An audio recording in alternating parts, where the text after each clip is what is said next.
Now here's a shocker for you. This is a video where I'm actually defending Wales rather than trashing it. Who would have thought the day would come? But anyway, now for those of you outside of the United Kingdom and familiar with British history, the heir to the British throne is always the Prince of Wales. Now the reason this title came to being is because around 700-800 years ago, the bad guy in Braveheart, King Edward I, also known as Edward Longshanks, well, before he conquered Scotland, he conquered Wales. And the reason he conquered Wales was because the Welsh prince at the time, Llywelyn ap Gruffydd, forever to be known as Llywelyn ein Llyw Olaf, which means Llywelyn, our last prince, refused to pay him homage. And so King Edward I raised a huge army, the largest army ever seen on this island before, and he invaded, but he was defeated a few times because the Welsh, or the North Walians at the time, the South Walians had been completely sucked into English culture and were very much part of England at the time. So the only true part of Wales at that time was North Wales, Gwynedd, Clwyd, etc. And so the North Walians, the rebellious Welsh, under Llywelyn ap Gruffydd were fighting back using guerrilla tactics. However, Llywelyn ap Gruffydd went down to South Wales and there he was betrayed and murdered by a treacherous South Walian. His head was then sent to the English King Edward I in London. It was paraded through the streets and struck onto either Traitor's Gate or a London Bridge at the time.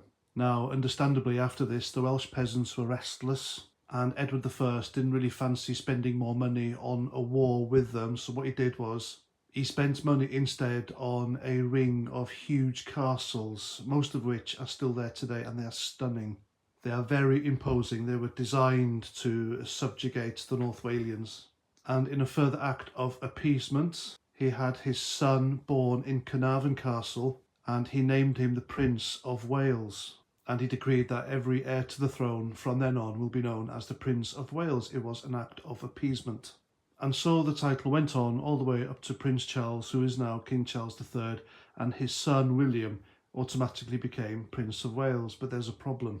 Neither Prince William nor his wife Kate seem even vaguely interested in the job or what it entails. And I get they used to live on Anglesey and Ynysmôn when William was in the RAF. But their actions and sentiments recently have showed that the Welsh people deserve better, and to be honest with you, I think the Prince of Wales title should be just gone, and the next heir to the British throne should be the Crown Prince, as it is in every other country that has a monarchy.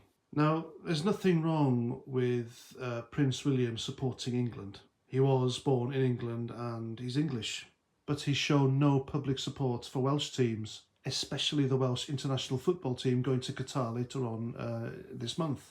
Instead, he was on television handing out squad numbers to the English football team and wishing them good luck, and he hopes they win. Now, this is meant to be the Prince of Wales. So you've got the Prince of Wales, William, siding with England football, and you've got the Princess of Wales, Catherine, siding with England rugby. And as I saw someone had written on social media recently, they said English people with Welsh titles, they're not ambassadors for Wales, and they're not really representatives of Wales. Because it's crazy when you think about it. He is effectively a lad from another country, and it's only right though that he should be supporting the sports team of his country, but he should not be the Prince of Wales. Now, you would think that instead of the England football team, and considering the title he has, which brings with it wealth and privilege, he would be jumping into that job with 2 feet, with eager promise, and he'd be backing the Welsh football team in Qatar to the hilt. He'd be on telly handing them out their squad numbers and wishing them all the best and hoping that they win.